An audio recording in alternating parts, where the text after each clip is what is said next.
Okay, welcome everybody to my studio. Thought what I'd do today is share a little bit about process, maybe do a little demonstration painting. I've been working on this little study of Cheyenne Scouts in watercolor. I know that the video and sound is not going to be ideal.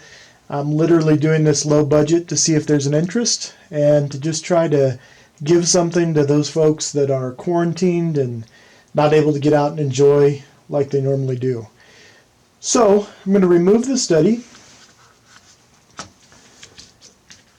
and I just want to emphasize how important it is to do studies and not make everything precious and something that you think you're going to turn into a finished piece. Often I'll do studies similar to these trees and fall grasses. I'll do several small paintings on the same page to just try to experiment and see what I can come up with.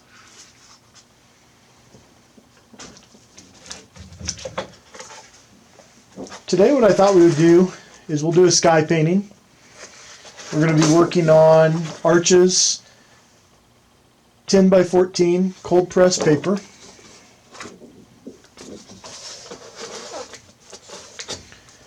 I kind of want to make sure that you see everything, so you'll have to apologize as I prepped this. I apologize in advance, but I want to make sure you see the entire process.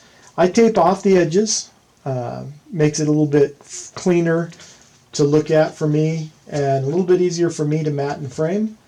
Additionally, I like to peel the tape off and see what we come up with down the road. So what we're going to be doing is we're going to be using one brush. I'm going to be using a Richardson 9000 series. I believe this is a number 16 round. I'm going to do the entire painting with one brush. I'll try to talk about colors, but to be honest with you, I think more in terms of warms and cools, lights and darks, than specific colors. So the first thing I want to do in this particular sky is I am going to prepare some warm color. Raw sienna, yellow ochre if you have it, maybe a tiny touch of cadmium red to just warm that up even a little bit more. And once I get that prepared, I'm going to do a light wash, mainly water at this point, over, if you want, the entire surface of the paper. It's important when we're doing this, if you only have one brush, if you're working with minimal equipment, you got to work sort of fast so that you can get this paper damp thoroughly before you begin to paint. I'm purposely showing people how they can work with minimal equipment today in case they are without a lot of equipment or without the ability to get a lot of equipment. Under normal circumstances, I would work with a larger brush to knock this in faster, but I think it's kind of important to show people that they can do this just with what they have. Okay, now I'm going to introduce that warmer tone. And again, this is yellow ochre or raw sienna. I might add a little touch of cadmium red. As you can see a difference there, a little bit more pinkish rose in color. What this is going to be is this is going to be the light of the sky, behind the clouds, inside the clouds, as we paint. Okay, so the paper is covered, and now I'm going to mix a shadow color for the clouds. The shadow color is going to be cat red light, cobalt or ultramarine blue, whichever you happen to have. You can make a nice sky with either of those. You want to make sure that these shadows are a touch on the warm side. You don't want these to be very cool for this particular scene. We're going to start, and what we're going to accomplish here is a sky full of clouds. It's layer after layer after layer of billowing clouds going back towards the horizon. So my clouds are going to begin a little bit bigger.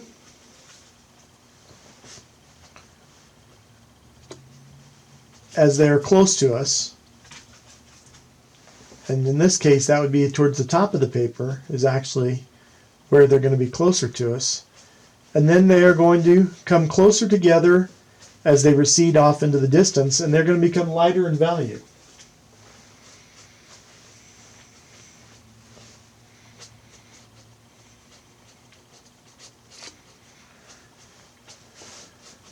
The paper is still damp from that initial wash.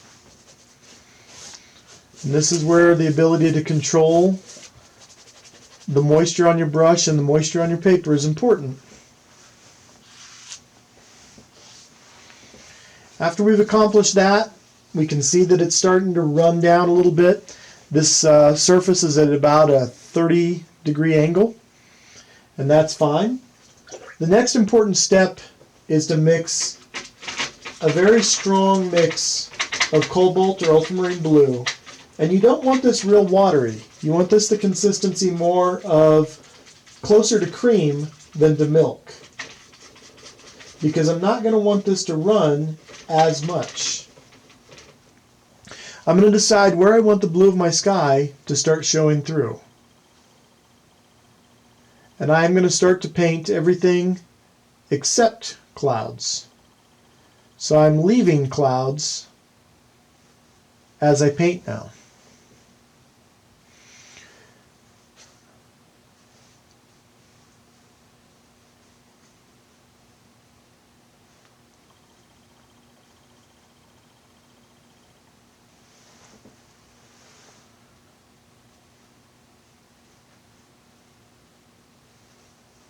So you can see that the paper is still damp.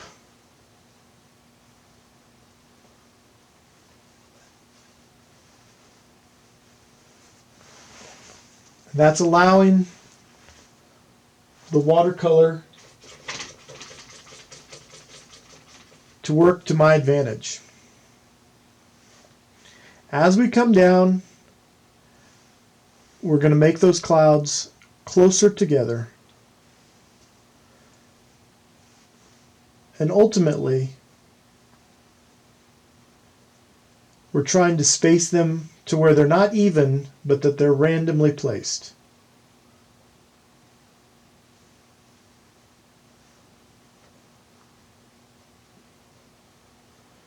And this is a matter of practice. It's a dance with the brush, a light touch.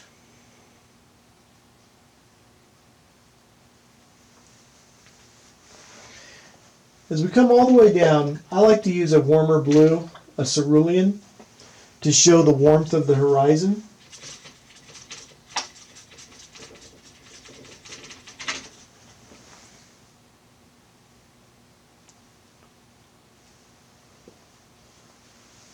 I'm going to strengthen that a little bit in just a moment. But I wanted to show you the difference between the cerulean and the cobalt. And I'll talk more about the colors in just a moment.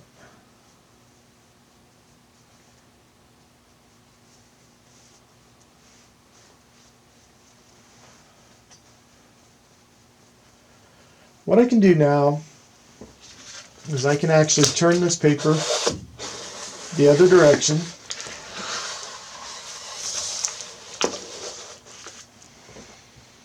And I can reinsert a little bit stronger shadow now.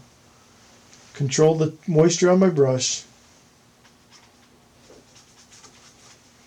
to the bottom side of the clouds.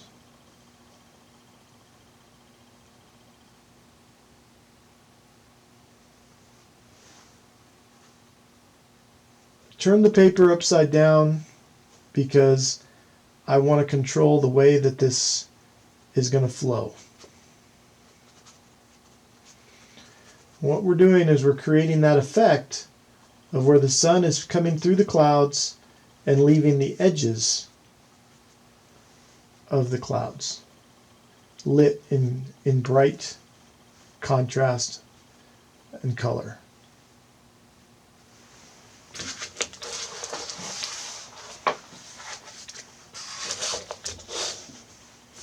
So you can see that you can work quite a bit on damp surface without worry of creating any kind of a back run or issues like that, if you control the amount of moisture that's on your brush in comparison to the amount of moisture that's on your paper.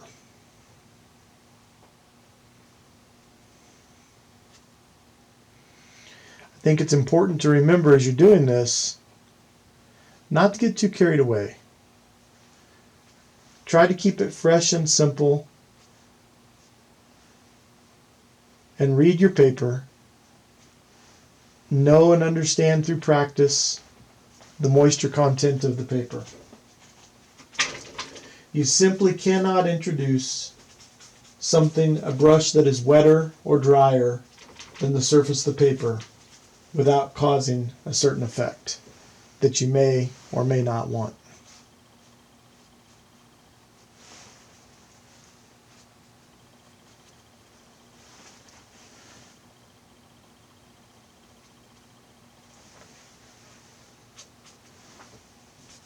We're almost to that point where we're going to have to stop and not work in anymore, or we're going to start to not be able to control the wash with gravity.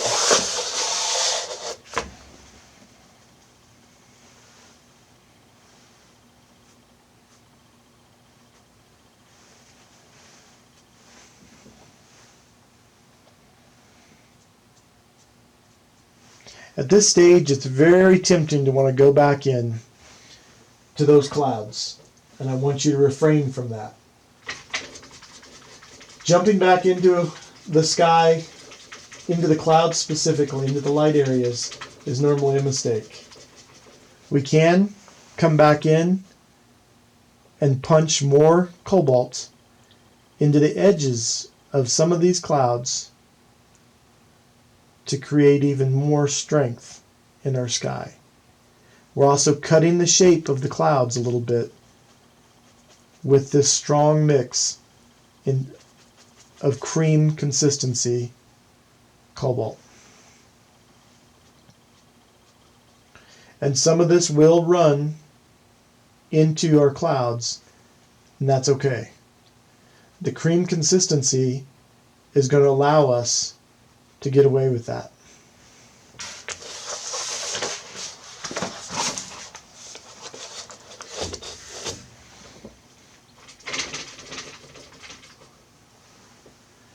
You can see that now I'm able to work back into the clouds a little bit, soften edges, and give a little bit more interest to my clouds.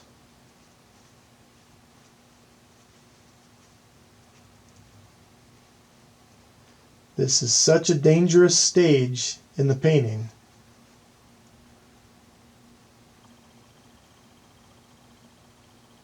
That we must be very careful to control the amount of moisture in our brush.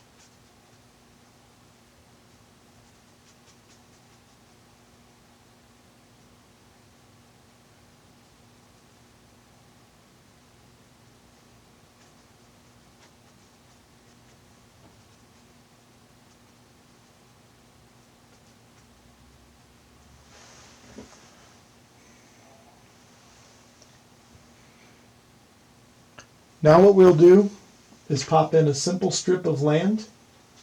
We'll go back to our yellow ochre.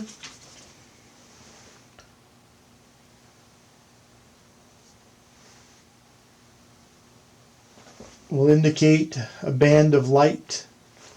And I think we'll pop in a distance row of mountains that I often see here in my home country in Colorado. The mountains are also often an intense ultramarine blue, just visible at the horizon or near the horizon. Really no indication of peaks per se.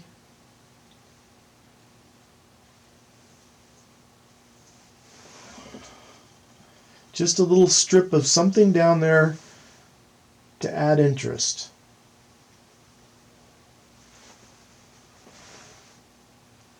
And to give foil in regards to value against that sky. When this is dry, a person could always come in and they could add a strong vertical element, which is always a good thing in a scene like this. It could be trees, it could be a windmill, it could be any number of things. And that would finish off this sky. What we'll do now is go ahead and remove the tape, and I'll discuss color a little bit, and then that'll complete this small demonstration.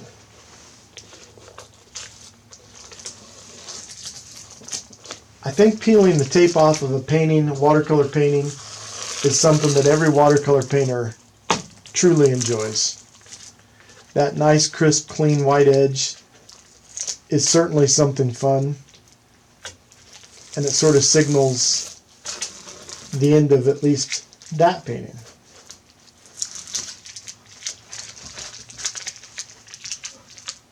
So again, cobalt blue, cream consistency at the top, over the top of that initial light value wash. We go back in, we charge in a little bit darker color for the shadow side of the clouds, the underneath side. We allow the paper and the water to intermingle and mix and soften as we go off in the distance. We came back in and we recharged a little deeper blue in the top corner at the zenith of the sky where it's more intense. The blue gradually gets warmer towards the cerulean, towards the horizon. Then we put in a narrow band of land. This is exactly how I do plein air sky studies outdoors on location. I hope this was helpful. I also hope that you'll take a look at my website, jrmonks.com, and also jrmonks on YouTube. Thank you. Stay safe. We'll talk soon.